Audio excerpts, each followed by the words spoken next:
All right, welcome to another episode at the Feminine Space. Today we have Cindy with us because it's that really exciting series where Cindy and I will talk about all things that can fully make you feel that you can do it and you can have what you want, whether in your relationships, in your life, whatever that you're going through in this moment, you can do this. So we're going to talk about today something really special.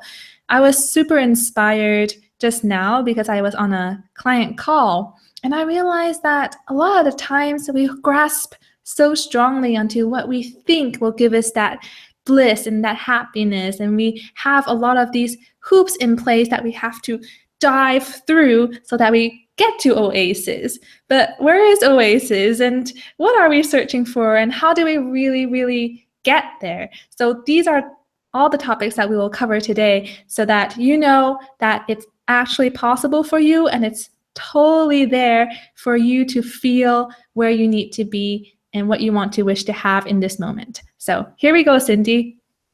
Hi, everybody.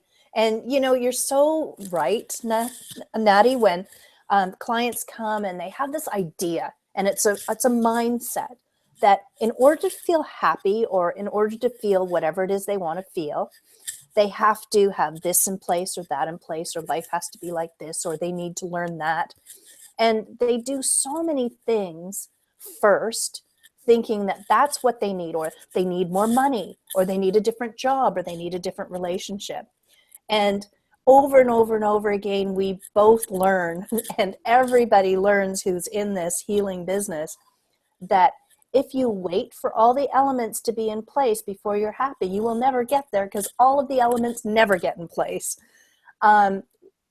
Becoming happy is an internal state that you create on your own in spite of or besides what you're doing for a living, who you're with, how your relationship is going.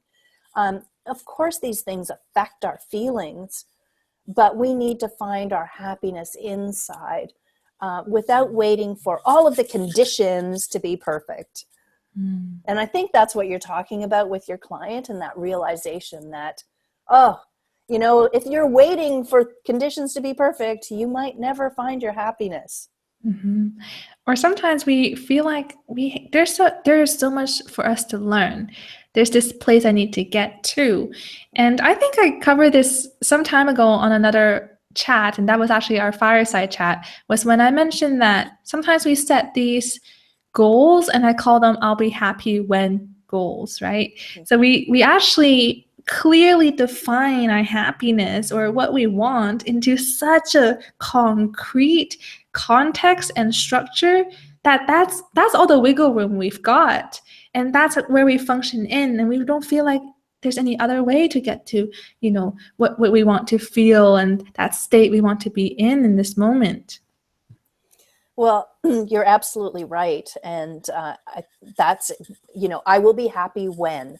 And in this world, there's so much pressure to learn more things and to become more and to do more and to be more and all of that. And I noticed that even with myself and with so many of my colleagues, we're constantly going to classes and learning more. And that's great when it's something that you enjoy and you love to learn. But when it is a drive because you think that you don't have enough already, and we live in this world where we think, I'm not enough just the way I am. I have to learn more. I have to have more skills. And really, we are enough with just who we are. And we identify so closely with the jobs that we're doing that we kind of lose track of the fact that we are enough already. We all are. And we have everything that we need inside of us. We have this deep inner wisdom that we can tap into. And we don't have to always be going out and learning more skills, adding more stuff. I have a whole thing in my book, The Incidental Guru, about adding and subtracting.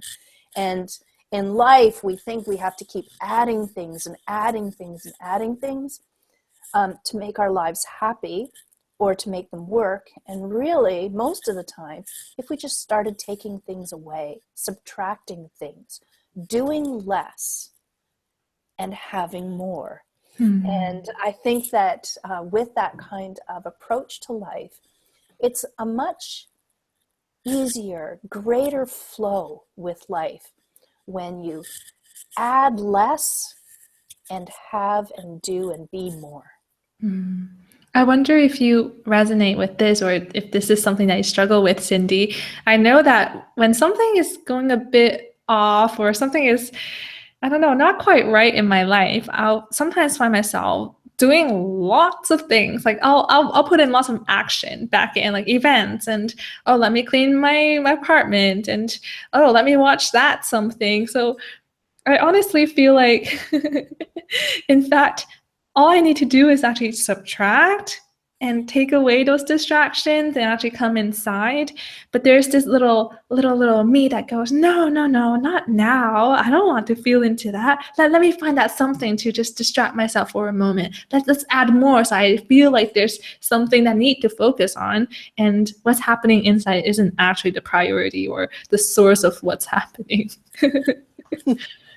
Well, absolutely. And you picked the right word for it. Those are just all distractions. And they're the same distractions that get us away from that mindful meditation that we always talk about too. The distractions that come up and clutter our minds with things that we have to do. And yeah, there's lots of things that we have to do in life. Lots of things sometimes that are daily, like we have to, cook food and eat, and, maybe water our garden and take care of the dogs and the kids. And, there's all this stuff that we have to do. But then we start adding a lot of stuff, maybe instead of just being with your kids, you start adding activities for the kids until the kids have so many activities, they don't know how to just sit and be. So yeah, I think that there's a lot of adding that we do in every way. We add things to our houses. We add things to our wardrobe that we don't need. We're always adding things. And I think that, for the most part, we can sit back sometimes and just look at, well, what can we give up? What can we let go of? And I think sometimes it's even more simple than how you just described it. Because I know that this what I'm going to describe now isn't something that very few people struggle with. Is actually, as we are surrounded more and more by people, especially when you live in cities and there's constantly people around you at work, or you live in an apartment building where there's a lot of people, we're constantly surrounded by people and things happening really quickly. And all that is in our life, like this layer by layer that's going on. But when we sit by ourselves, sometimes you feel like, okay, this feels strange. Am I supposed to do something? And or maybe there's this little feeling of anxiety within you. And I know that many of my clients have this feeling, like when they really sit still and minus and chop away really all that is happening in their life, and they sit still for a moment and they go, oh, is this what it feels like? And they feel this internal energy like, oh, what's next? What am I supposed to do now? And that's when you fully realize that, oh, I have so much going on. And do I really want that? Or do I really need that? Because when you really sit still for a moment and you realize, how do I feel when nothing is happening? Nothing, right? Nothing is happening. Wow. I'm still going. I'm still ready. Maybe my body is still tense and saying, oh, okay, give me the next thing to do. Yeah, a lot of us find that anxiety when suddenly we just sit by ourselves.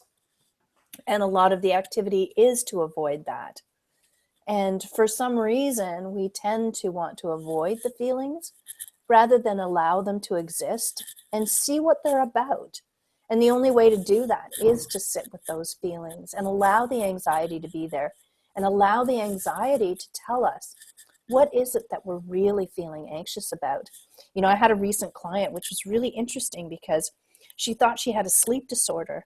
But what it turned out was she just really had anxiety. And she had this generalized anxiety in every part of her life. And she had it all focused on the sleep disorder.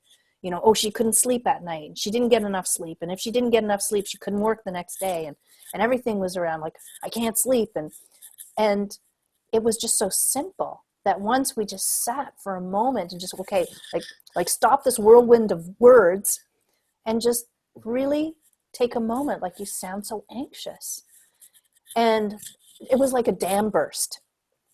And so now she's really, really changing very rapidly because she got the idea, oh my gosh, I just approach every second of my life with this anxiety. And it was life-changing for her. That's huge. When we are still maybe experiencing something that's very similar to the past, yet we have this insight within us where we experience it totally differently. That's when you know that something has clicked. And also then, the future is going to be different no matter if you're in the same house with the same people. Something has shifted. Absolutely. And it's those kinds of shifts that really are life-changing for us all. And we look for those, don't we, when we're working with people, as a nice little shift to change a life and heal a life. One thing that I kind of want to share right now, and it's also from exactly what I shared with my client just an hour ago, was, okay, sometimes you feel like you're in this whirlwind of all that is happening in your life, whether, emotions, thoughts, whatever it may be that has accumulated. Sometimes I like to just not only identify them, but to dumb them down a bit. Like, what is really happening? Because sometimes we feel like it's happening to such a degree that we're literally that little cow that's inside the tornado. Like, there's no way out. I'm inside it. But I kind of want to describe it as, the weather. When it's raining outside or when there's thunder, we say, it's raining. It's raining.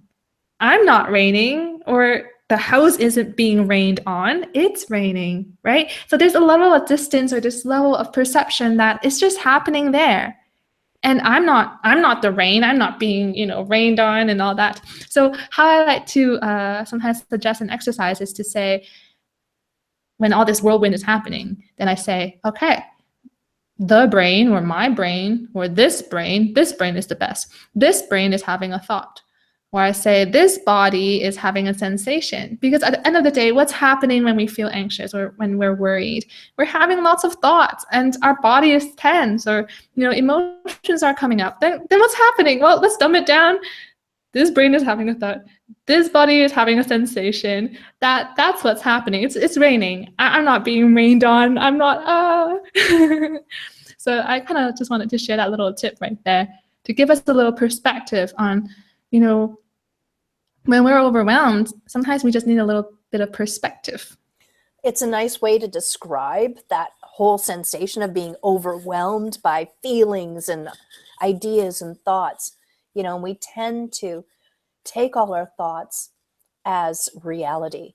And I remember learning very, very early in my therapy training that thoughts do not always deliver reality. And that was like a shocking idea to me. I was like, what do you mean thoughts don't deliver reality? Feelings don't deliver reality? Like, that was unbelievable to me, mind shocking. And yet more and more as time goes on, I really see and I really understand just the depth of those simple words. Thoughts do not deliver reality. Feelings do not deliver reality. They're just a bunch of thoughts and feelings, and sometimes they're off and sometimes they're right on. And we kind of need to learn and just how to decipher whether is this a feeling and a thought that's coming up that I need to pay attention to because it's delivering something really important to me, or is this a thought and a feeling that's just really not delivering reality, and that it is besides the point. It's a distraction to me. And that takes time, and it takes time to really think and really process what's important and what's not. And we always come back to this, and I kind of want to say that the takeaway for this episode today is that we do need stillness. We need a level where we are aware of what's going on so we can hear, we can decipher what's going on inside. And then to truly feel, okay, what do I need next? I think that contemplation and or meditation is so vital to really understanding who we are. I know there's lots of people who hate meditation. There's lots of people who don't contemplate anything. And, you know, I just don't think that they can get to the depth of what is really going on inside without that time spent in deep contemplation. It's the only thing that I've found that's worked for me. It's the only thing I've found that's worked for clients. Mm-hmm. And clients who want to avoid any kind of contemplation, usually what happens is their life is a mass of thoughts and anxieties and feelings, and they live within the hurricane instead of being that eye in the storm, where they can, you know, go into the center of their beings, have the world swirling around them, and go, okay, this is what's going on, and I can be okay with it. Or I need to change something so that it won't be swirling around, whatever it is. Mm-hmm. And that you really summarized it really well right there. And meditation might not be what you think it is or how you see it being done. It could be just in every moment feeling you. I like to call it feeling. Yeah. I feel like the key to everything is to actually feel what's going on, and that kind of deep listening in every single way to yourself. So meditation, feeling. And maybe even the word feeling could be changed to a better word, which is experience. Because when you experience something, then it's one step away from those feelings that are not delivering reality. Yeah. But it's the deep experience of something, and that's where you truly learn. Mm-hmm. Mm-hmm. So I hope this episode and this chat opened you up to perhaps taking a little time and maybe slowing down so that you have that opportunity to fully listen and to fully experience what is there and what's going on, and to perhaps take a look at anything extra, anything that's heavy in your life right now, that feels like too much, that feels like a distraction, that feels like it's just there because. And maybe you can take this opportunity in this week until our next chat, right, Cindy, to kind of to take away what you feel really doesn't belong in your life anymore. So I look forward if you can write your comments down below on the iTunes page or on the Feminine Space page, where you can share with us, what have you let go of this week? And has that brought you more clarity? What have you experienced because of that? And Cindy, would you like to share a little bit of what wonderful takeaway you're going to share with the audience? I think that you've used a wonderful word that's triggered something, letting go.